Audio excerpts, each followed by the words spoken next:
Nach der herausfordernden Fahrt in der letzten Woche haben wir uns für ein paar Tage eine Pause genommen. Hauptsächlich von der Kamera, aber auch vom Reisen und um uns an die Höhe wieder zu gewöhnen. Immerhin sind wir wieder zwischen 3000 und 4000 Metern über dem Meeresspiegel unterwegs. Mittlerweile haben wir gelernt, dass es für uns wichtig ist, eine gute Balance zwischen Ruhen und Erkunden zu haben. Wenn das für uns bedeutet, mal ein paar Must-See-Orte auszulassen, ist das absolut in Ordnung für uns. Wir hätten definitiv viel mehr machen können hier im Huascarán Nationalpark, aber wir sind dankbar für die Erfahrungen und Orte, die wir erleben durften. Nach einem kurzen Besuch auf dem Pastorori-Gletscher geht es für uns nun auf eine der schönsten Wanderungen dieser Reise. Wow! Guckt euch das an! Wir sind Basti, Svenja und Peppa und wir sind Neuland Stories.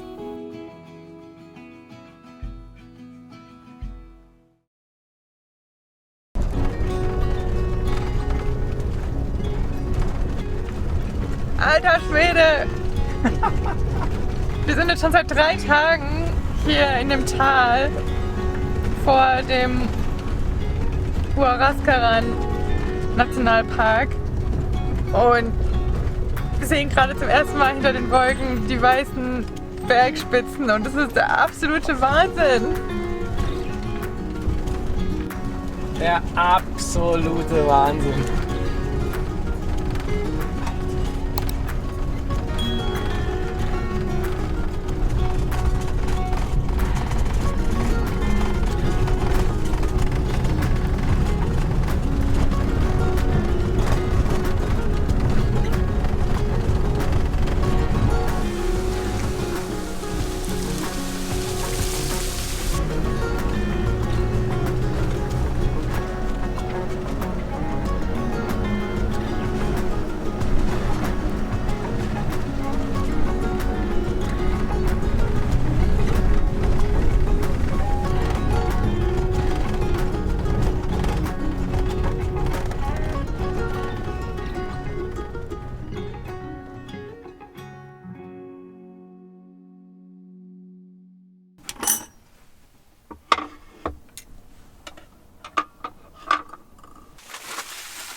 Wir sind gut hier oben angekommen, auf so einem kleinen Campingplatz. Eigentlich, ja doch, ist schon ein Campingplatz, aber direkt auch der Trailhead, von wo aus die Wanderung morgen losgehen wird.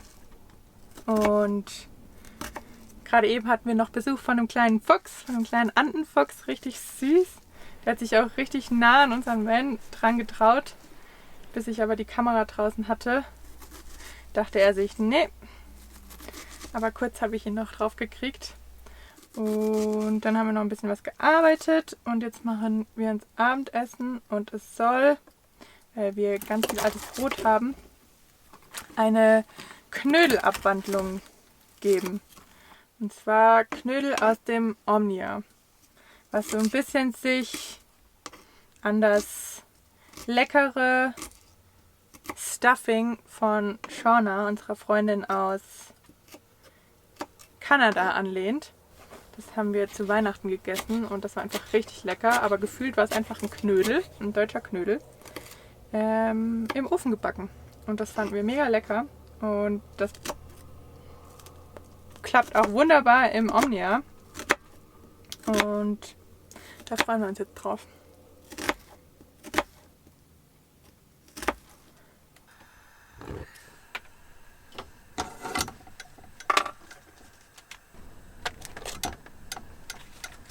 Brot haben wir schon geschnitten und jetzt schütze ich noch Zwiebeln mit ein bisschen Petersilie an und dann kommt noch Milch rein, warme, und ein bisschen Muskatnuss und ein Ei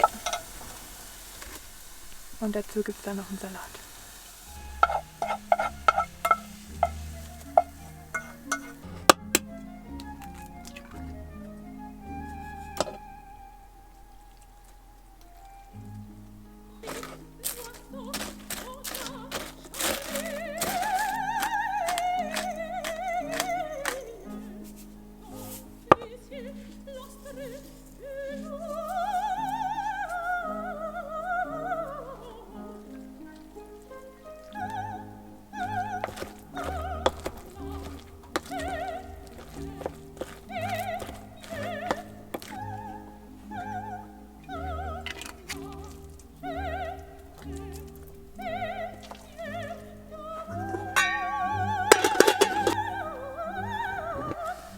Das sieht sehr gut aus. Das kommt jetzt für eine halbe Stunde, 40 Minuten in den Omnia-Ofen und währenddessen mache ich noch einen Salat und dann gibt's Abendessen.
Einen wunderschönen guten Morgen. Wir hatten einen nicht ganz so leichten Start. Es ist doch sehr früh heute Morgen und wir haben auf 3800 Metern geschlafen. Also nicht ganz so gut geschlafen, aber wir freuen uns jetzt auf die Wanderung. Wir müssen einfach mal ein bisschen reinkommen in den Rhythmus und dann wird das schon.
So 3-4 Kilometer das Tal nach hinten gewandert und jetzt gehen so die ersten Steigungen los.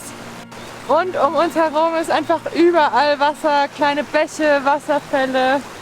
Ist richtig, richtig schön. Wir wandern zur Laguna 69, das habe ich glaube ich noch gar nicht gesagt. Ein sehr beliebtes Ziel, weshalb wir auch so früh unterwegs sind. Wir haben schon 2, 3 andere Wanderer noch gesehen. Aber sonst sind wir hier gerade echt ganz allein in dieser herrlichen Natur. Es ist so schön.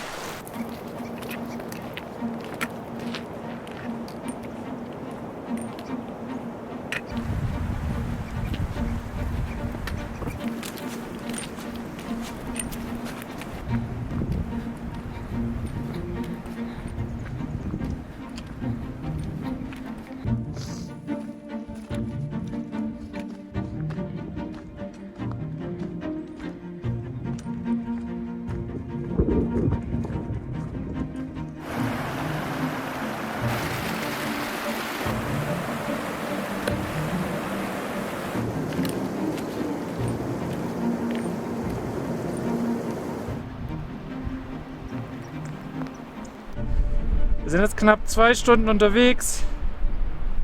Sind auf 3800 gestartet, sind jetzt auf 4,2. Man merkt es wieder.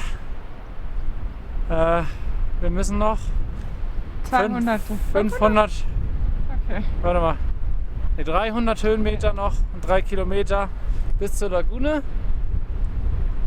Aber es wird steiler und anstrengender.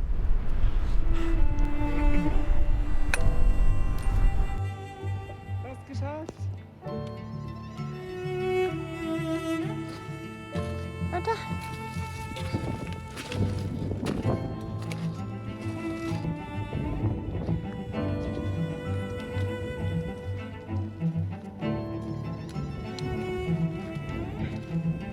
Das letzte Stück hat es nochmal ganz schön in sich, ha? Nicht zu früh gefreut bei diesem letzten Kilometerschild.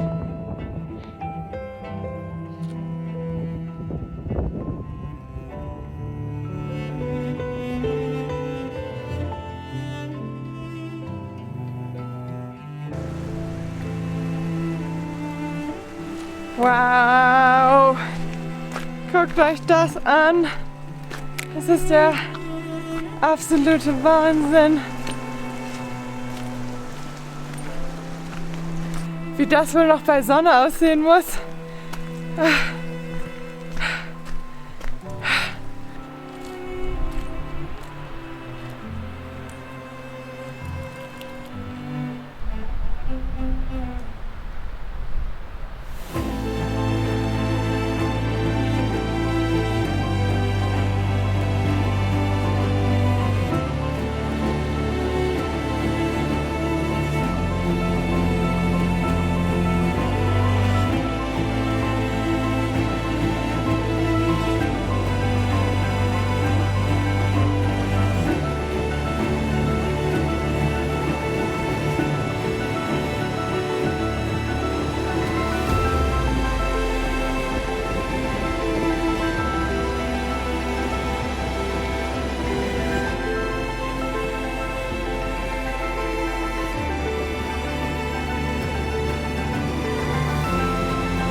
Oh. Angekommen, geschafft. Snackly Packly dabei, Tee dabei. Fabi hat direkt den Stock gefunden. Und die 2 Steine sind wie geschaffen für uns zum Hinsitzen. Der Ausblick ist auch ganz nett. Ja, und jetzt kommen so nach und nach kommen die Wandergruppen, die können wir jetzt beobachten.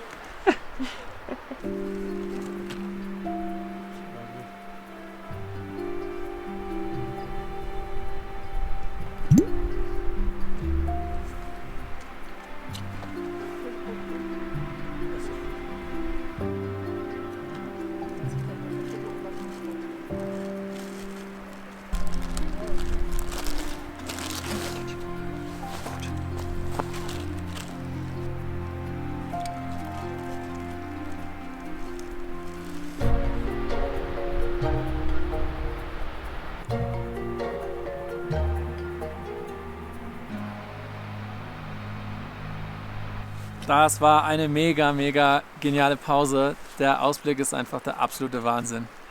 Der letzte Aufstieg, der letzte Kilometer, wo ich mich noch so gefreut habe, dass wir fast da sind, der hat es nochmal so in sich und war richtig anspruchsvoll. Deswegen war jetzt auch die Pause hier nötig, aber wir gehen jetzt auch schon wieder runter, denn das Wetter, das schlägt hier auch immer so schnell um und wir wollen gerne trocken unten ankommen. Deswegen hatten wir jetzt hier eine schöne halbe Stunde Pause und jetzt geht's wieder runter. Zap, zap. Zap, zap.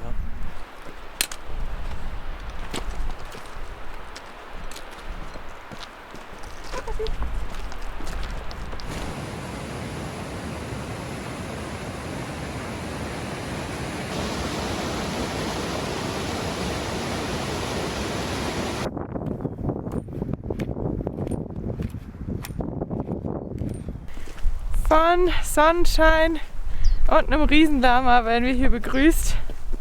Wir sind fix und alle. Der Rückweg hat es nochmal ganz schön in sich. 17 Kilometer insgesamt. Ich glaube, das war unsere längste Wanderung am Stück, die wir bisher gemacht haben. Wunderschön, ultra anstrengend. Ja. Wir sind froh, dass wir zurück sind. Wir haben uns noch schon lange nicht mehr so sehr an unserem Van herbeigesehnt. Ja. Aber er wurde gut bewacht in der Zwischenzeit. Wegen Sicherheit muss man sich hier keine Sorgen machen. Dann laufen wir jetzt dagegen. Hey.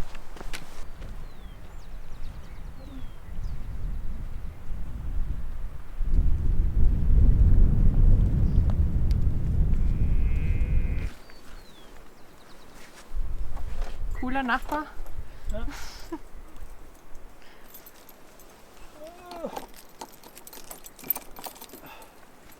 Peppy ist auch fertig. Ne Maus? Hast du gut gemacht. Oh.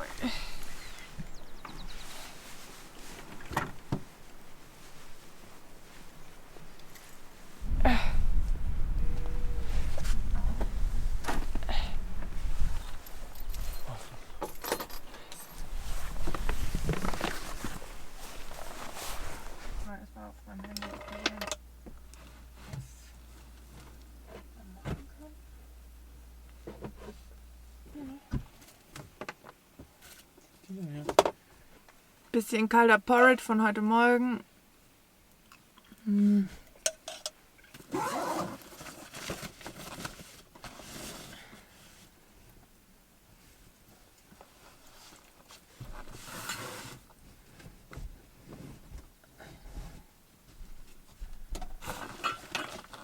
Keine Sorge, Basti lässt mich hier nicht alleine rumrödeln.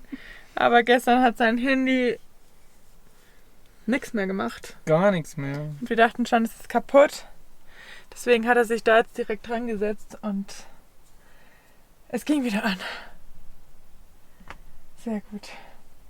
Wir dachten schon. Weniger. Wieso, was haben wir noch für ein Problem? Allgemein. Es wäre auf jeden Fall wieder ein teures Problem gewesen. Ja, wieder ein teures Problem. Also Erleichterung hier gerade im Hause Neuland. Gott sei Dank.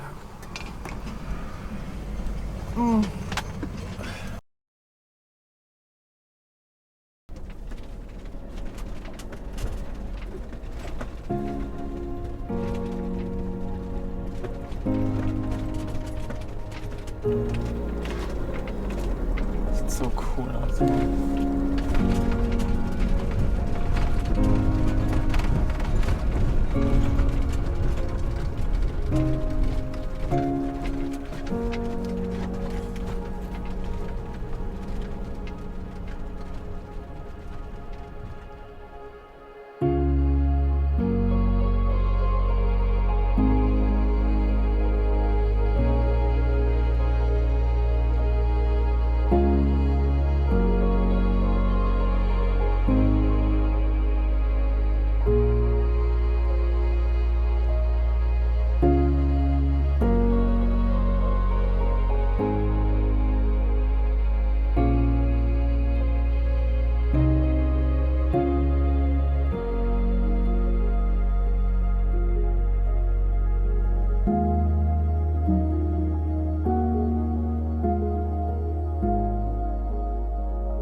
Guten Morgen.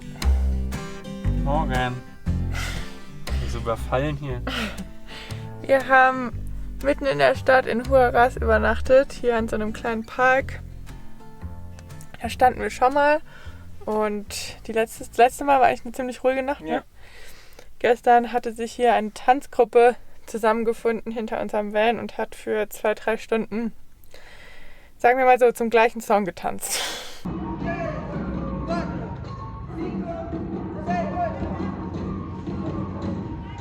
Ein und derselbe Song. Ja, dementsprechend müde sind wir noch. Aber wir wollen direkt losfahren. Wir machen vielleicht noch einen kleinen Einkauf. Aber heute geht's wieder Richtung Küste. Und die Straße soll schön sein. Und gut. Nicht so wie die Straße, die wir hierher gekommen sind. Ja.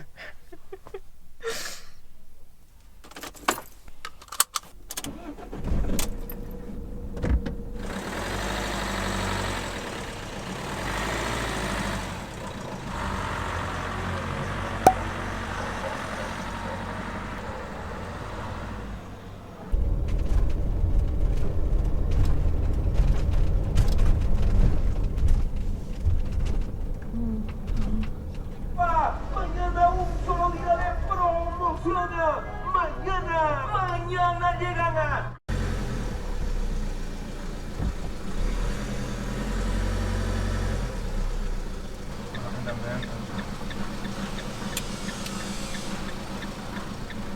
Nicht ohne noch ein Abenteuer, sagt Google. Hey, jetzt ist auch noch eine Einbahnstraße.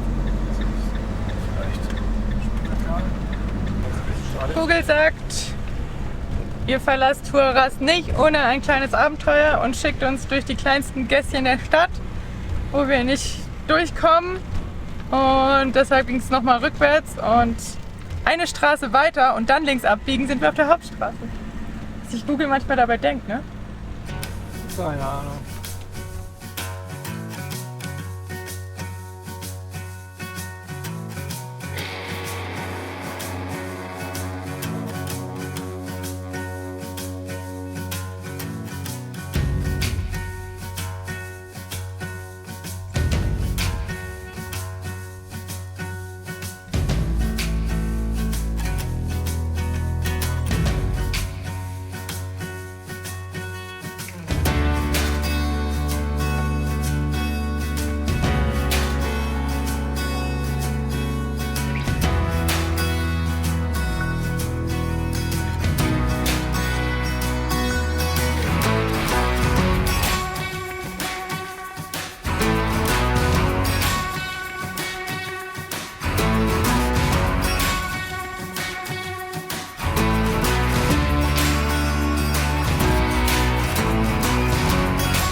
Wir haben es fast geschafft. So langsam kommen wir wieder in Küstenregion. Man sieht's, die Temperatur wird wieder wärmer. Wir mussten schon den Pulli ausziehen.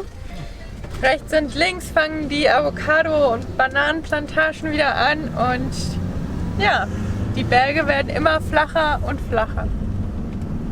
Sind schon noch da, aber Schon noch im spektakulär. Vergleich werden sie flacher. Das stimmt.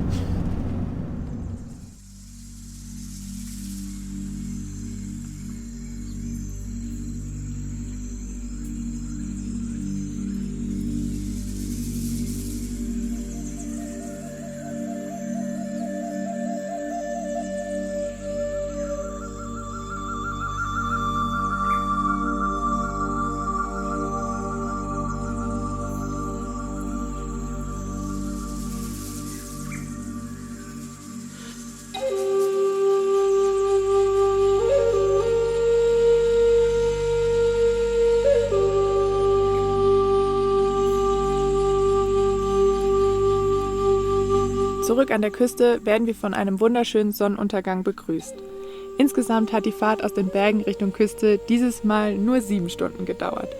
Da es aber schon dunkel wurde und wir müde, haben wir uns dazu entschlossen, die Nacht auf dem Parkplatz einer Tankstelle zu verbringen. Großes Plus, die meisten Tankstellen in Peru haben eine kostenlose Dusche. Kalt, aber trotzdem genau das Richtige nach einem langen Tag Fahren. So, das war ein extrem langer Tag. Sehr lange Fahrt. Aber das Schöne ist, wir haben eine Dusche vor Augen. Endlich mal wieder. Auch wenn sie kalt ist. Ja, es ist auch ganz angenehm von den Temperaturen. Es ist Ja. nicht ganz so heiß wie erwartet. Aber das ist eigentlich hier in der Küste ziemlich gut, dass es am Abend dann doch relativ abkühlt. Aber Es wird eine kalte Dusche sein, aber wir freuen uns drauf. wir wollen jetzt nicht viel quatschen, Nein, denn wir kommen jetzt zum spannendsten Teil des Videos. Wahrscheinlich spannendsten Teil. für euch vielleicht. Wir hoffen natürlich, ihr habt das ganze Video geguckt und nicht bis hierhin vorgespult. Wenn nicht, Denn wir kommen zur Auslosung. Für alle, die das letzte Video nicht gesehen haben, Pech. Ihr könnt nicht mehr bei der Auslosung teilnehmen, sorry. Für alle anderen, die mitgemacht haben, den Satz in die Kommentare geschrieben haben, kaum zu glauben und den Daumen. ja, Ähm, die haben es in den Lostopf geschafft. ja, Es waren insgesamt 335, die das gemacht haben. Ich konnte es kaum glauben, wie viele Kommentare die das wir waren. händisch rausschreiben mussten, oder eher gesagt Svenny. Ja, und ich fand es auch richtig cool und verrückt, wie kreativ ihr mit dem kaum zu glauben Schnipsel umgegangen seid. Es war richtig, richtig schön, die auch alle zu lesen und habe mir auch die Zeit genommen, allen zu antworten und freue mich jetzt, gleich auf den Start-Button zu drücken und das Losrad zum Laufen zu bringen. Wir werden auch 2 Personen ziehen, weil die erste Person, die gezogen wird, die hat dann natürlich gewonnen und hat dann eine Woche Zeit, uns per Mail zu schreiben, damit wir dann ja die Kontaktdaten haben und das Bundle rausschicken können. Und das E-Book. Und das E-Book natürlich. Das ist mit im Bundle drin. Das ist ein Bundle-Bundle. Das ist das Paket. Es gibt das Reisehandtuch-Bundle Und das im Paket des Neuland-Pakets mit Ah. dem E-Book zusammen. okay, denn des Pakets. Ja, Basti kriegt Bundle und Paket nicht. Ja, ja. So, und wenn sich die erste Person bei uns meldet und das Paket auch zugeschickt bekommt, dann bekommt die zweite Person, die gezogen wird, die Einen kleinen Trostpreis, damit Genau. sie sich nicht vielleicht umsonst gefreut hat. Und zwar eine Postkarte aus dem aktuellen Land, wo wir gerade sind. genau. Und wenn sich die erste Person nicht meldet, dann kriegt natürlich die zweite Person das Paket. So, Jetzt haben wir aber auch alles. jetzt haben wir hoffentlich alles erklärt und alle sind verwirrt. Und ich würde sagen, wir starten das Roulette. Nee, Roulette. drück auf den Knopf. Okay. 1, 2, 3 oder so. Ne, wir sind bei Spanisch, ne? Ja, 1, 2, 3. ab die Post. Auf die Post.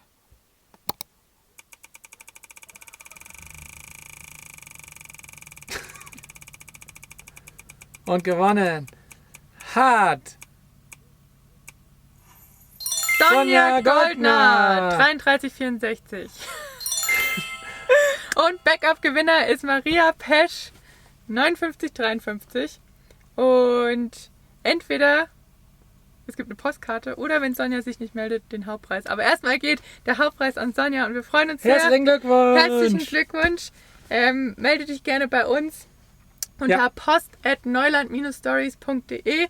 Kannst uns eine E-Mail schreiben und ja, Dann gibt's die Handtücher von Valleys and Hills und das E-Book von Jessie und Roberto von den Chirpy Travelers. Richtig cool. absolut richtig. Und für alle, für die es heute nicht geklappt hat, wir hätten natürlich gerne ein Paket an alle versendet, aber das ist nicht möglich. 335.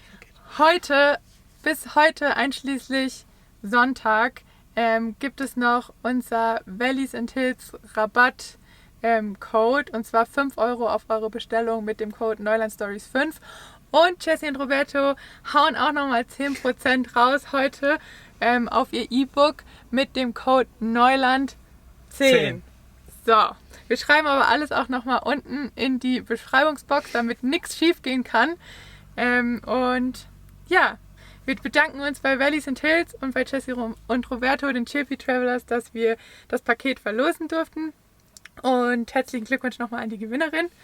Und Danke nochmal für das kräftige Abonnieren, dass wir die 10.000 geschafft haben und warum wir überhaupt dieses Gewinnspiel gemacht haben. Ja. Und das war's. Oder? haben wir noch irgendwas vergessen? Ich glaube, wir haben so viel Quatsch erzählt. Ich hoffe, das hat alles geklappt. Wir freuen uns natürlich, wenn ihr nächste Woche mit dabei seid wieder. Da kommt natürlich ein weiteres Video raus. lasst ein Like unter dem Video da und dann sehen wir uns nächste Woche. Danke. Ende.